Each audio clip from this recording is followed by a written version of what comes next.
Manifeste des patriciens, titre 3, l'argent. L'argent, c'est la croyance que la notion de valeur marchande est nécessaire pour échanger. La pratique initialement incontournable du troc, consistant à échanger entre individus et à mettre des objets en équivalence, a amené les hommes à concevoir la notion de valeur marchande et à la croire indispensable aux échanges. L'évolution a ensuite amené les hommes à adopter la monnaie qui concrétise l'argent, perpétue un mode d'échange individualiste et dont l'usage inculque à toutes les générations les préjugés monétaires.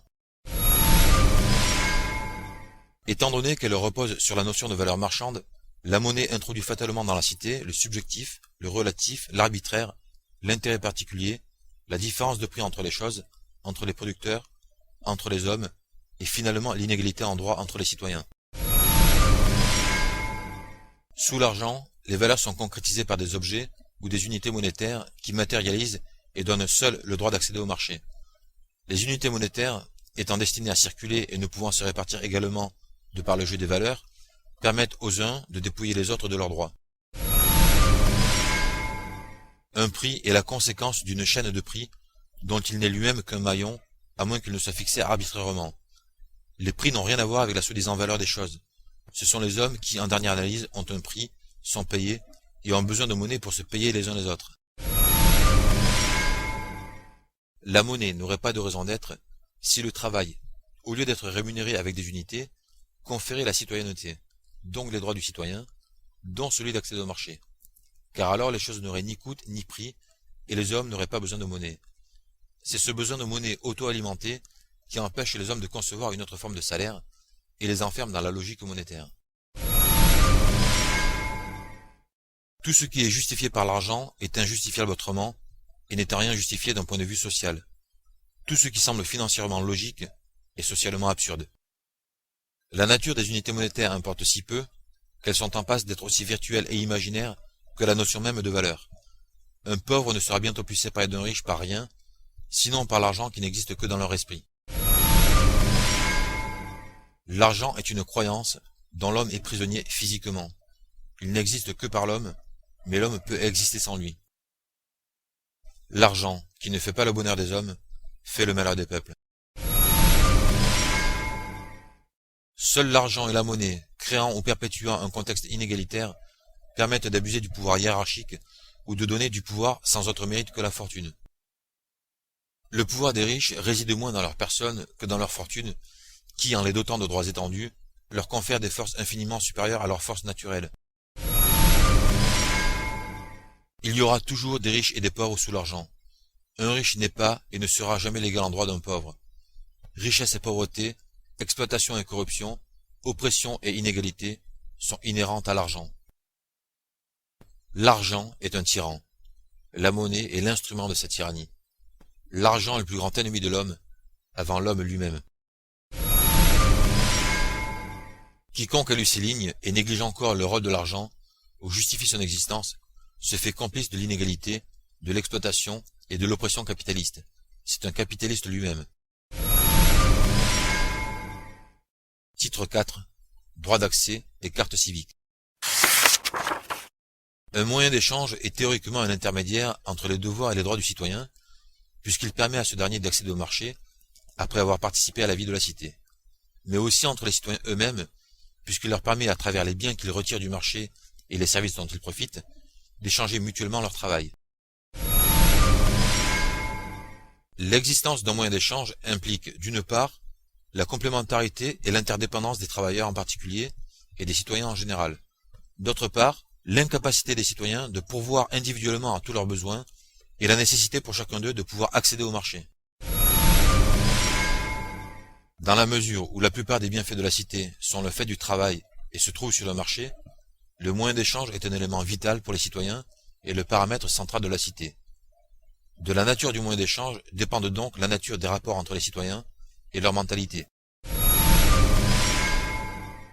Étant donné que la monnaie accapare le droit d'accéder au marché et ne peut se répartir également, elle confère aux citoyens un droit d'accès fatalement inégal, inégalité qui se répercute sur tous les autres droits et anéantit l'état de droit, donc la société même. Les citoyens ne peuvent être égaux en droit, sans jouir également de tous les bienfaits de la cité, sans jouir d'un égal droit d'accès au marché, autrement dit sans avoir le même pouvoir d'achat, pouvoir sans autre borne que les possibilités réelles du marché et la loi. La monnaie est un moyen d'échange parmi tous les moyens d'échange possibles. Elle véhicule uniquement une conception de l'échange, alors qu'un moyen d'échange digne de la cité doit aussi véhiculer un concept de société. Un moyen d'échange est le paramètre le plus stable d'une société. Il en est le cœur. Rien n'est plus difficile que d'en changer. Une fois adopté, il façonne les hommes à son image. Pour que les citoyens soient et demeurent égaux en droit, pour que les droits soient à l'abri des caprices des hommes, les droits et les principes de l'ordre social doivent être sous la sauvegarde d'un moyen d'échange. Des unités limitent le pouvoir d'achat. L'égalité du droit d'accès exclut le recours à toute forme d'unité ou de rationnement et implique l'usage d'un moyen d'échange qui confère à tous les citoyens un pouvoir d'achat théoriquement illimité. Le droit d'accéder au marché et de profiter des bienfaits de la cité doit être attaché à la citoyenneté elle-même, au fait d'être citoyen, et non dépendre d'unités insignifiantes. Le moyen d'échange de la cité sera une carte à puce qui utilisera la technologie des cartes de crédit, mais qui s'obtiendra de la cité en contrepartie d'une participation reconnue et permettra essentiellement de vérifier la citoyenneté de son détenteur. Cette carte, appelée carte civique, conférera à tous les citoyens un pouvoir d'achat indéfini, théoriquement illimité et donc égal. La carte civique est l'évolution naturelle de la carte de crédit, qui, à mesure que son usage devient exclusif, rend la monnaie de plus en plus virtuelle, introduit l'idée qu'une carte pourrait être en soi un moyen d'échange, et creuse la tombe de l'argent. Lorsque tous les citoyens disposent d'un pouvoir d'achat théoriquement illimité, aucun ne peut accaparer la production, dépouiller les autres de leurs droits, les asservir ou les soudoyer. Nul ne peut se vendre, ni voir dans ses égaux des maîtres. L'indigestion est suscitée par la rareté, la modération par l'opulence. Pour que l'homme soit libéré des obsessions matérialistes, il faut qu'il puisse assouvir une bonne fois pour toutes les frustrations que l'argent et ses limites font naître en lui, et qu'il ne ressente plus la gêne. Quand l'égalité est inaltérable, la tyrannie est impuissante à renaître, et la vertu est dans les mœurs. Instaurer définitivement l'égalité, et anéantir conséquemment tout germe de tyrannie, est le double but de la carte civique sur laquelle repose la révolution prônée par les patriciens. Cette carte, en se substituant à la monnaie, anéantira de fait l'argent, et l'empêchera de ressusciter. Titre 5. Capitalisme, libéralisme et dynamisme économique. Le capitalisme est un système régi essentiellement par les lois de l'argent, sans lequel il n'y a pas de capitalisme possible. L'argent est le cœur du capitalisme. À l'heure des cartes de crédit, instaurer la carte civique sera un acte chirurgical mortel pour le capitalisme et indolore pour les hommes. Le capitalisme est lui-même en train de mettre en place toutes les structures nécessaires à l'instauration d'une cité. Sous l'argent, la seule alternative au capitalolibéralisme est le capitalisme d'État. Il n'y a d'égalité et de liberté, ni dans l'un, ni dans l'autre. L'égalité condamne le capitalisme. La liberté réclame le libéralisme.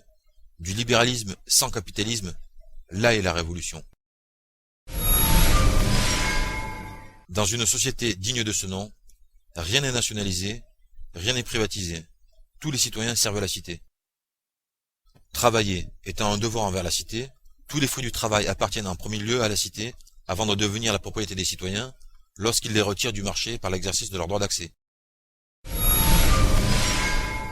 La cité qui garantit les droits doit aussi veiller à l'accomplissement des devoirs. Si la cité n'a pas à planifier l'économie, elle ne saurait néanmoins rester dans l'ignorance de ce qui se trame en son sein. Elle doit avoir un droit de regard sur le travail pour savoir qui travaille, donc qui est citoyen. Dénier ce droit à la cité, c'est prôner sous quelque prétexte que ce soit l'anarchie sous quelque nom que ce soit.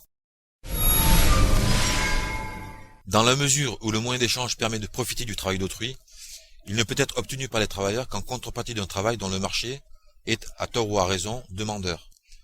Produire sans vendre est aussi nul que n'avoir pas travaillé. Acquérir sans rien offrir de son côté est un vol. Les résultats minimums exigés des travailleurs ou des entreprises par la cité doivent donc porter sur les ventes, non sur la production. Il n'y a pas de contrôle plus démocratique sur les entreprises que la loi du marché, lorsque les citoyens sont libres et égaux, puisque les travailleurs en tant que consommateurs s'imposent indirectement de travailler pour satisfaire leurs appétits. Que les entreprises aient en plus le devoir légal de satisfaire la demande et les consommateurs le droit de se plaindre de l'offre, alors le marché impose aux entreprises de faire abstraction des résultats exigés par la cité et de produire conformément aux désirs des citoyens.